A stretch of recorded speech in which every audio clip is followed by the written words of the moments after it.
Hello everyone, I am Hajar Ala Al-Jabouri, fourth stage medical student at University of Baghdad from 8000 Neurosurgery mentorship, and I have interest in neurosurgery 2 years ago. My presentation today about the neurosurgery and art. I will tell you a brief story about my journey and how we are trying to link between our art-wise and research field.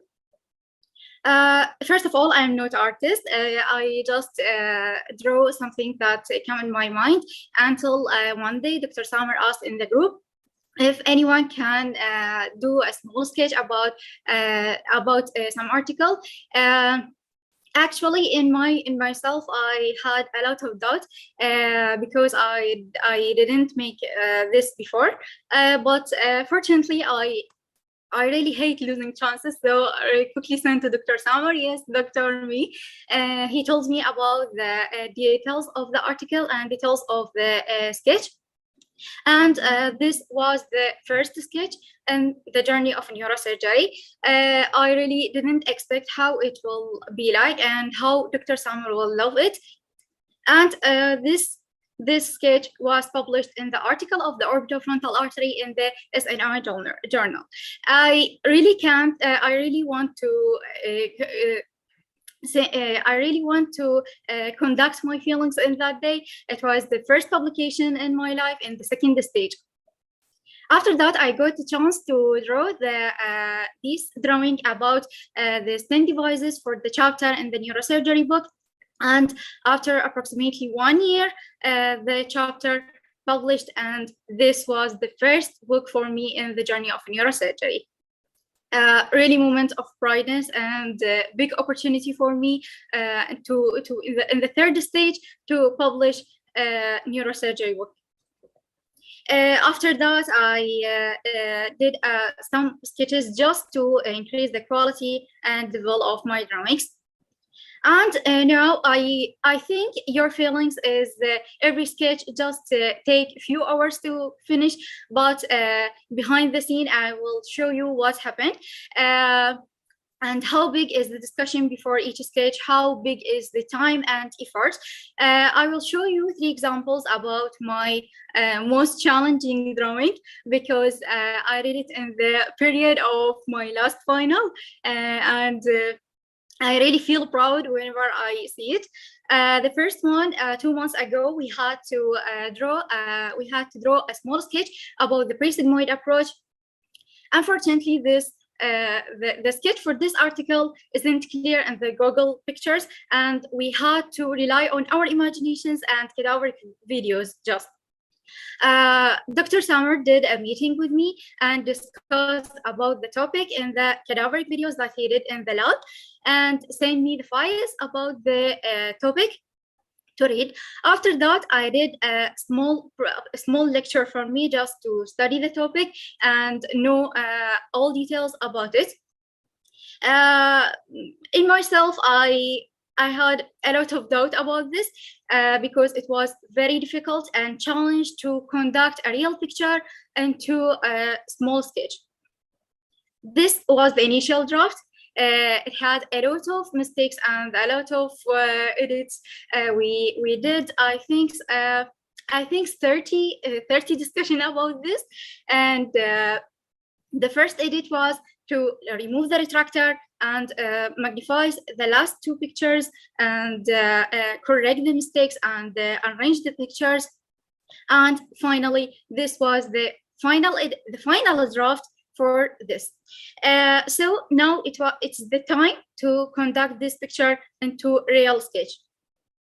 And this was the result. It's okay for the first try, but still not okay for to be perfect and professional.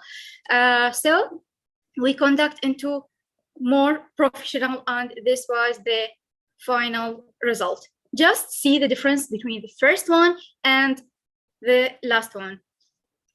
As I said, there was 30 discussion between these 2 pictures, and I don't know how to say, but this sketch didn't use in the article at the end. But they relied on the radiological pictures and something like that. So your priority shouldn't be always success. Your priority should be how to learn from the opportunity and how to adapt with the conditions like that. This is a small sketch about the cross of helix. It didn't take a lot of time. The idea is just when you draw an arch from the cross of the ear, you will encounter the anterior border of the sigmoid sinus.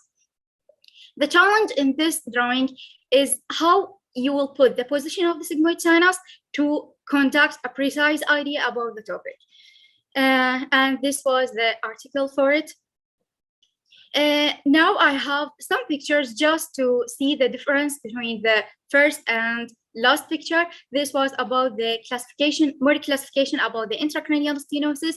This was the initial draft, and after 9 edits, this was the final one. And this was the article and big achievements for me. Finally, I want to show you this sketch about the Eustachian tube and salpingopharyngeal. Just see the difference between these two pictures.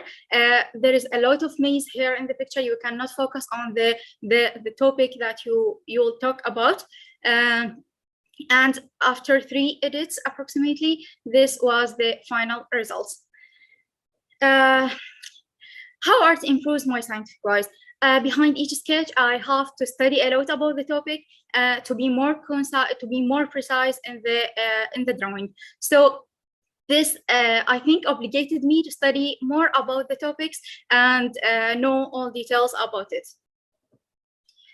Furthermore, the publication that I had in the short period, really in one year, I had one published article and 1 chapter, and these submitted articles. And the most proudest part is this, when someone, Dr. Big like this, consider you in this message. It's really big achievement for me. And finally, I want to thank Dr. Samer Host because he was with me in every slide you see and guide me a lot in this journey. And without him, I really don't do anything. So thank you, Dr. Samer, for your endless opportunities. And thank you all for your listening. I hope you enjoyed my presentation, and thanks Neurosurgical TV for these opportunities. Thank you, Hajar. It's interesting, and we can listen to your passion through your tone of voice, and that's very nice.